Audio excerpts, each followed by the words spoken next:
Welcome back. So tonight I have at least 4 questions to be answered. What is the nature of the current surge of the Ghana Cedi? Is it just against the USD? Is it appreciating against the pound and euro as well? Number 2, how does this surge compare with historical patterns? So we'll go far back, probably to redenomination, maybe more. How has the currency behaved over the past 30 years, over the past 15 years? Of course, then in that question will be, how different is this from previous episodes? Then, of course, the more important question is, what are the factors behind the current surge in the Cedi's value against its major trade partners? And then, finally, how long will this last? Is this a short honeymoon or is it going to be a big one? So those are the 4 questions. What is the nature of the current surge? What does the history say? What are the causes of the current surge? And how long will it last? Now, I have 2 people. I have Adjei Boateng is I call him the lead analyst for the Black Star Group. Black Star Group is one of the world's most recognized faces when it comes to investment advisory and the rest of it. Adjei, great to have you. Nice to meet you. I've forced you to come on Ghana television. I know you do different kinds of things, but thanks so much for being here. Theo Champong is also an economist. He's joining us from his base in the UK. He's been writing about this as well. So I'm going to start with the first question, which is, what is going on? All right. Is 1 month enough to get excited? Today, the Ghana Union Traders Association issued a statement asking their members to reduce prices because they say when the Cedi depreciates, you raise your prices. Now that we have had 1 month sustained appreciation, reduce your prices. S&P have said that they believe that this will continue till maybe the 4th quarter of the year. So there are various people saying different things.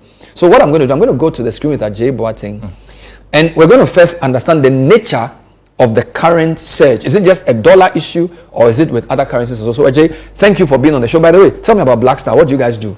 Oh, Black Star is an asset management / an advisory / a brokerage firm in Ghana. Okay. We were set up in 2007. Okay. We continue to sort of operate. And we've sort of taken a seat back to try and sort of understand Ghana's economy and the challenges that it faces and trying to offer solutions and products and services that address some of these challenges. The biggest incident in the past year has been the 2024 election. Yeah. So I want you to first walk me through how the Cedi has behaved between December 2024 and end of last month. Sure. So we can get a picture of whether this is just a dollar issue, a euro issue, a pound issue, or all currencies. So for that, I want you to go with me to the screen and help me appreciate what's going on. Okay. So you are saying that the Ghana Cedi shows strong performance against the greenback is the dollar, right? Yes, that's correct.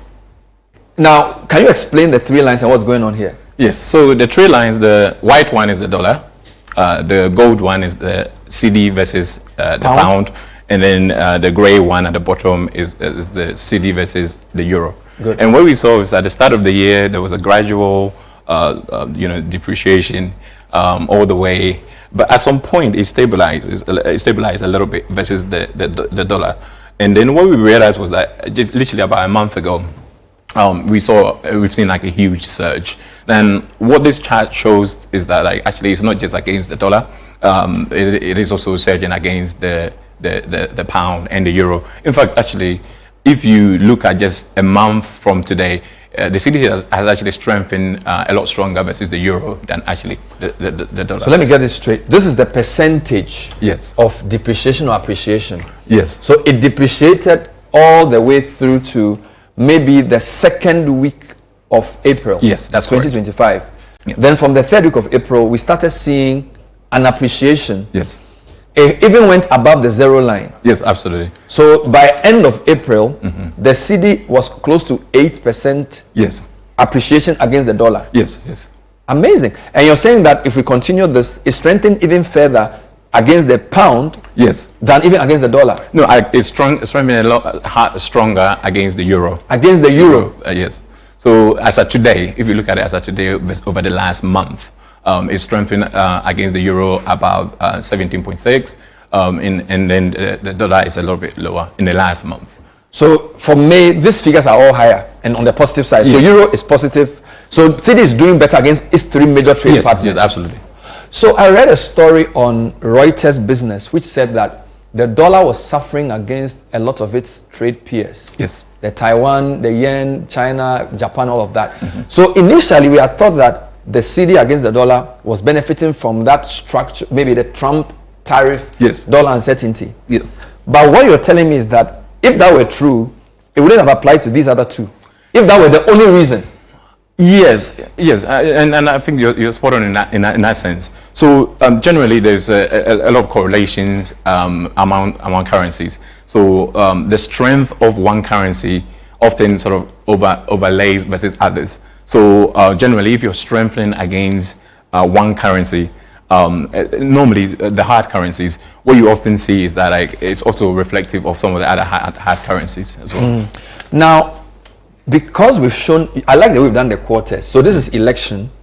So even though Mahama is elected in January, it doesn't really change the trend all the way till April. Yes. Good. But I also noticed that you've done this in quarters. Yes, we have. So I wanted you to, is it possible to say that the Cedi's behavior against its trade partners is quarter sensitive? Yes, I mean, you have to look at the data and then be able to sort of make an informed decision. So if you go to... So please take me to slide number 12. And let me just see something. Slide number 12. I just want to check something. Slide number 12. Whether it's quarter sensitive or not. Yes. So what is going on here? So we looked at this over the last 5 years or so. And what we realized that in the last quarter, so from October to December, the Cedi often tends to be a little bit more stronger.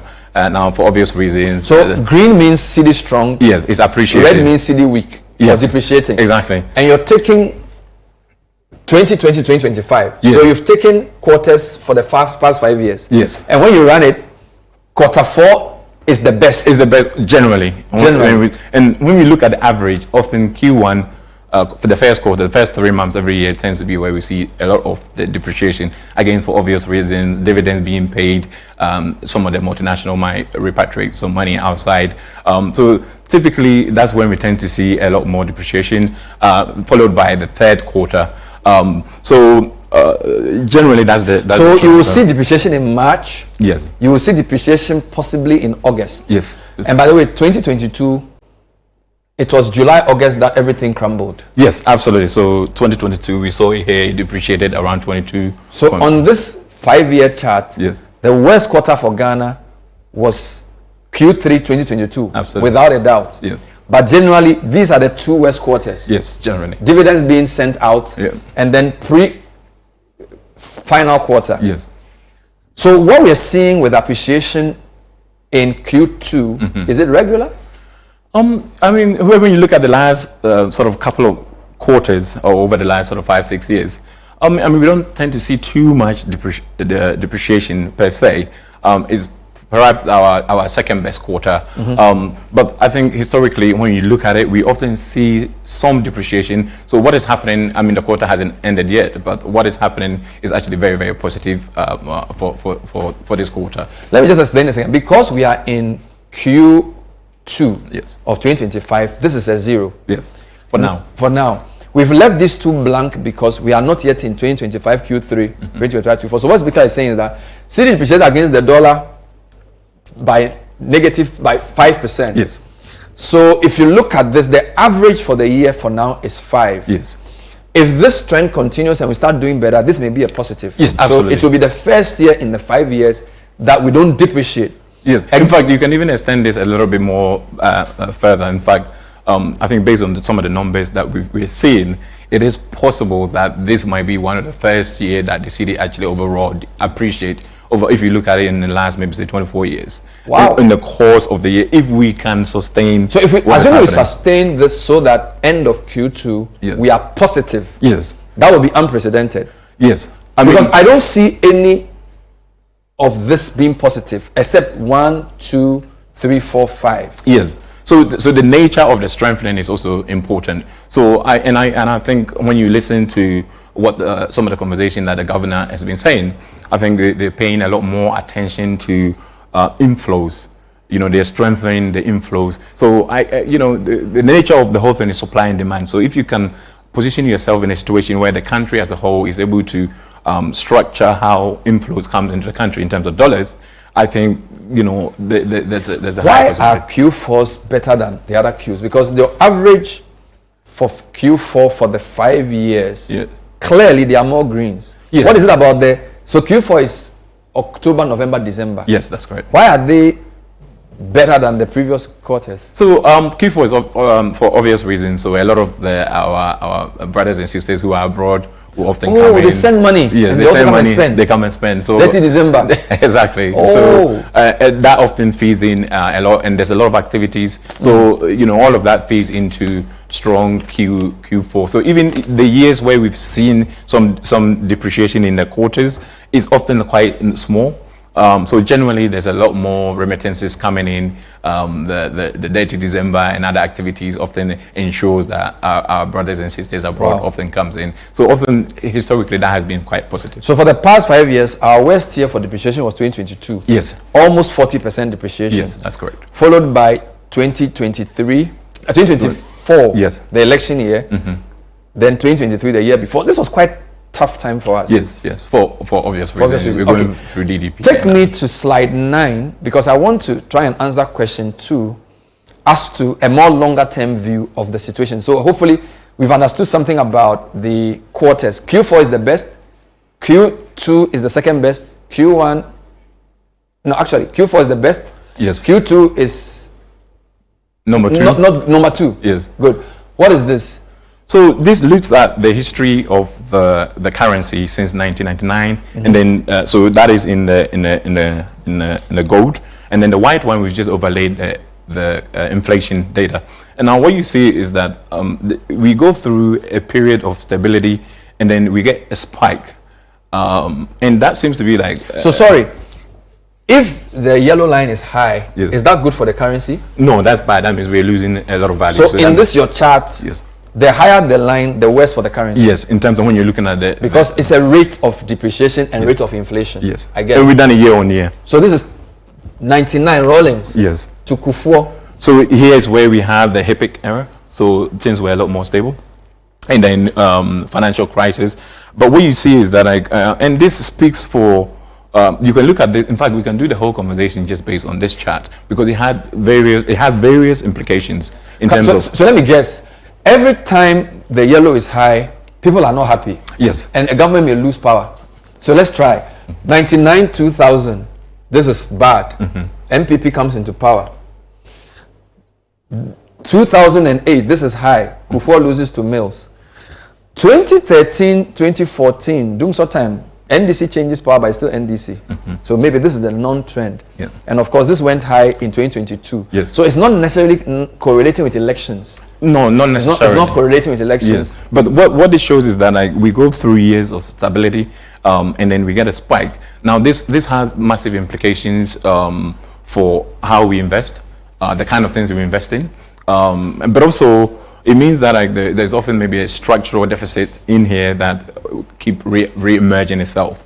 But I think what we're seeing, and when we look at some of the data, it might be too early to say, but there are a lot of positive signs. I notice you've put redenomination here. Yes. Redenomination, a lot of people believe that the redenomination was not necessarily positive in the sense that it just chalked up some zeros, yes. But the trend continued. Yes. Because I noticed that right at redenomination, we have the spike again. Yeah. So redenomination did not stabilize the currency. It just changed the way people see the fall. Yes. Redenomination comes, there's a spike here. 2008 financial crisis obviously coincides with this. Yes. When we get oil, things are a bit more stable. Yes. Election petition, things go high. Doomsaw, things are stable. Yes. Banking sector cleanup, things are still stable. Yes. But this area also coincides with a lot of the Eurobond issuance. We're getting a lot of Eurobonds. Yes. So money was coming in. Exactly. So that re-emphasized on the stability that we saw. So a lot of that obviously came up with itself. So you call these shocks? Yes, in terms of the global space, but some of it also being domestic. So why have you put trade wars and tariff here as a question mark? Because that's only been happening in the last sort of 3 months. We are yet to sort of figure out, or is yet to present itself in the data. So it could lead to a blip down or a spike depending on what happens. Yes, so this is where we will have to sort of take a step back and look at how the dollar has reacted versus other major currencies. So when you look at euro, dollars, yen, on average, it's been about 7.8 to around 8% depreciation of the dollar versus some of these hard currencies. In fact, today, this morning, we've seen the dollar sort of strengthen about 1.3%, and this is on the announcement that Trump's team are going to sort of give up 90 days sort of suspension to sort of renegotiate with China. So a lot of what we're seeing in the last sort of couple of weeks and in the last sort of 2 months or so is on the back of some of it is on the back of what has been happening globally in terms of Trump tariffs. So to summarize this, we're saying that when the golden line is high, when it goes up, the currency depreciates a lot. So we're saying this is the 2000 situation. We had challenges with cocoa and gold. This is the 2000 financial crisis, Obama being president. This is election petition period.